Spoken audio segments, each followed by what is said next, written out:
Hey guys, welcome to Rooster's Recording Studio. Today I'm going to show you how I record a song from start to finish. So I've already structured this song. It took me a few hours to write it and get it structured to where it's ready to record. I've got everything set up in Logic Pro. I always play to a click track. When you get to the editing stage, or you're going to quantize, among other things, it's going to be a lot easier in the long run if you play to a click track in the beginning. The guitar I'm using for the main rhythm section is this Gibson ES-165. It's an Herb Ellis Signature Series. This guitar only has one pickup. It's a single coil in the neck position, and there's no tone control. It's just got a volume knob, and that's pretty much all you get. The amp I'm using is a Roland Jazz Chorus 22, and I'm going to be recording the direct outs on this amp today. When you record the direct outs in stereo, the guitar comes out of the left channel and the chorus comes out of the right channel. So that's how I'm going to record it today. The way I get my tone set up depends on a few things. What style of music I'm playing, what guitar I'm running into my amp, and what type of amp I'm using. And this guitar, with it only having one pickup in the neck position and no tone control, also it's hollow body, so it resonates a lot. It makes it really bass heavy when you plug it into an amp. So the first thing I do, instead of boosting frequencies, I cut the frequencies that I don't need in my recordings. So I've brought the bass pretty much all the way down, and the next thing I did is the mids, I bring them up just until the boldness of the guitar starts to stand out. Remember, all the life in the body is in the mids. After that, I'll strum the guitar a bit, and if the highs are really harsh to my ears, well, I'm going to cut the highs. If they're not harsh, I'm going to bring them up until they are harsh and they're a bit tinny.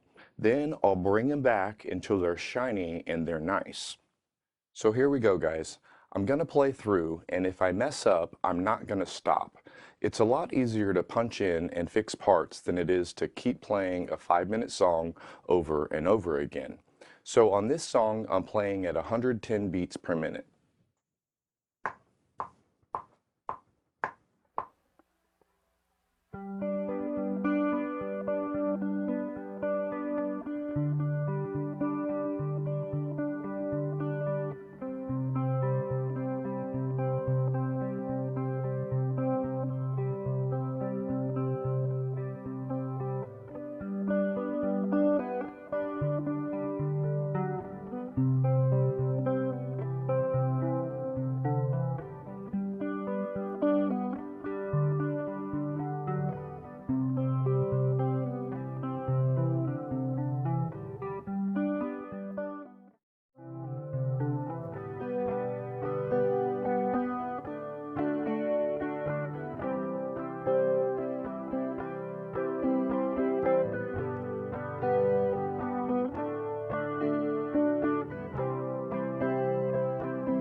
So now that the main rhythm guitar is recorded, I want to go ahead and quantize that audio.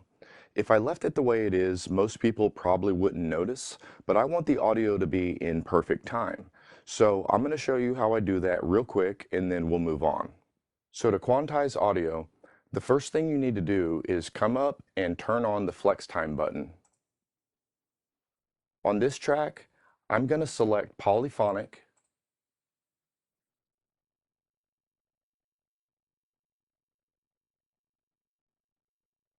So after it's done analyzing the transients, you need to come up to the inspector. If your inspector isn't already showing, come up to this circle with an eye in the middle and click on it.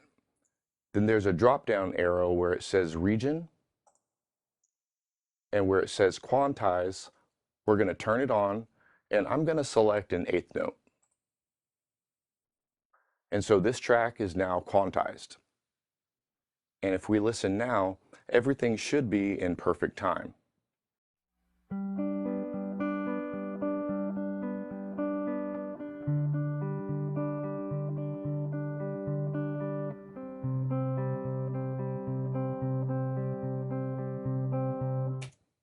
Not bad. If you remember the guitar track I recorded, it was a stereo signal. Well, I'm not actually in stereo yet. Even though I have a left and a right track, I need to pan those signals left and right.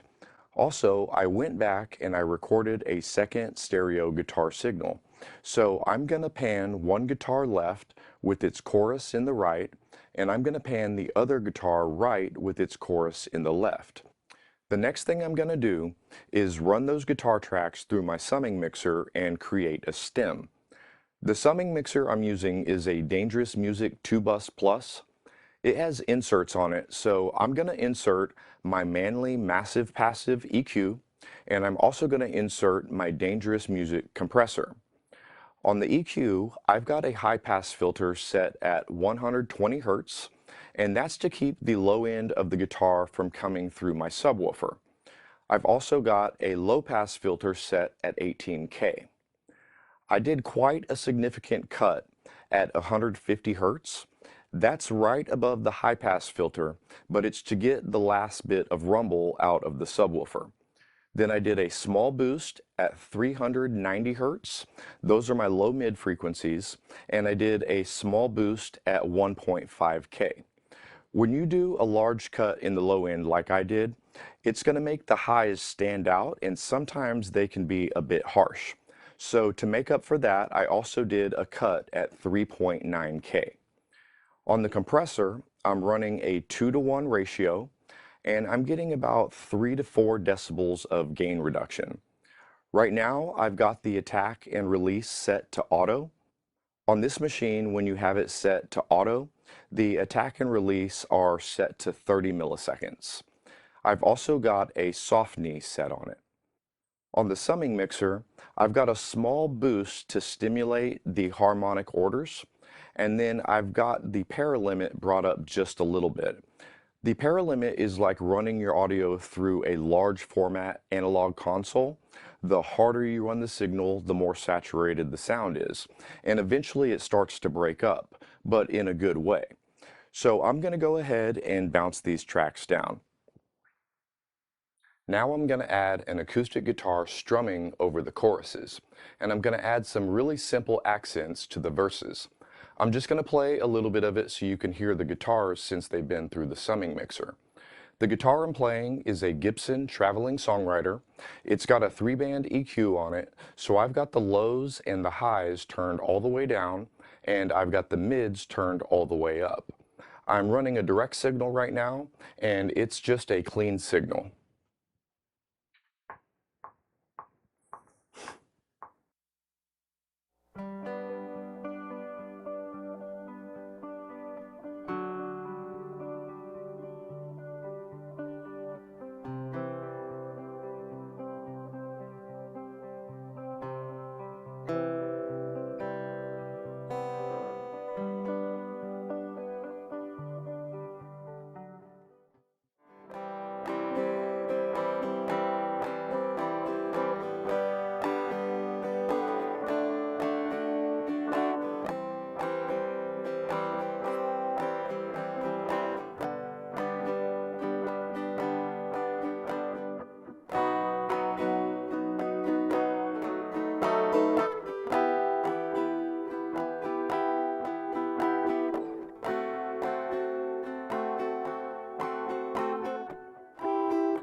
So now the acoustic guitars are done.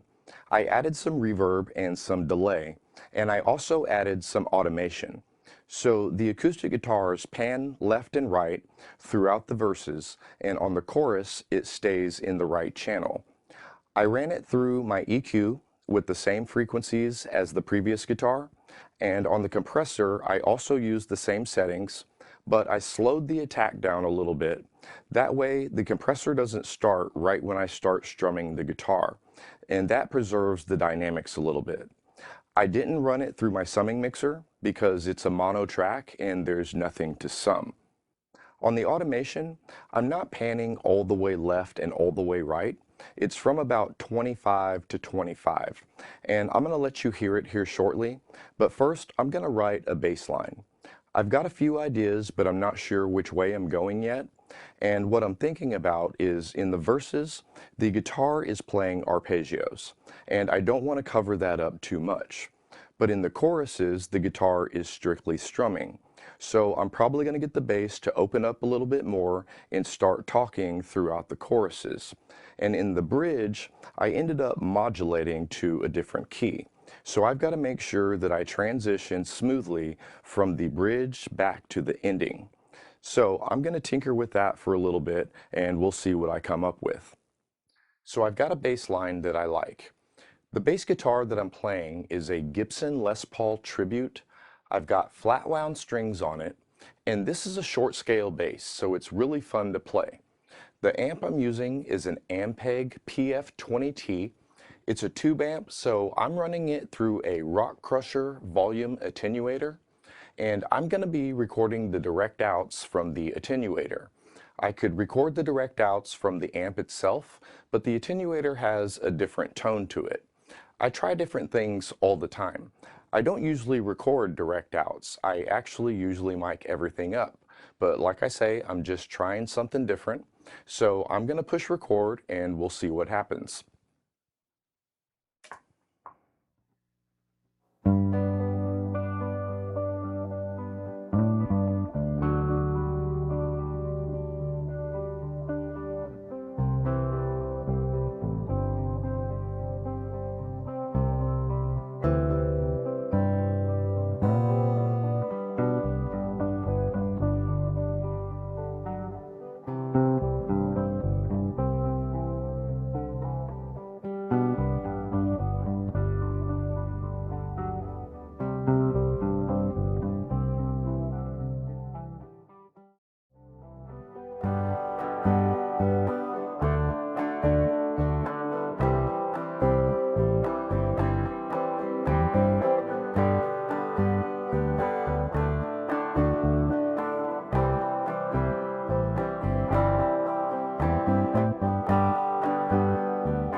Now I'm going to add some EQ and compression to the bass track.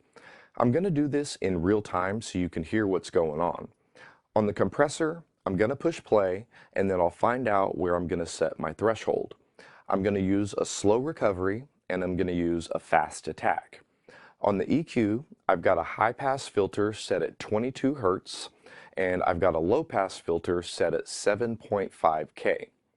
I'm going to boost the low frequencies at 68 Hertz, then I'm going to hit the low mids at 270 Hertz. I'm going to boost my high mids at 1.5K, and then I'll touch the highs at 2.7K. I'm also going to use the Waves Bass Rider plugin, and when I turn that on, you're going to notice it's a bit aggressive, so I'll bring the fader down and then I'll start adding the EQ and compression.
Well, that's all I've got for today, guys.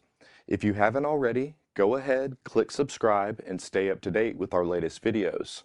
Next time, I'm going to record drums, and then I'll add some vocals. Well, thanks for watching, and have a wonderful day.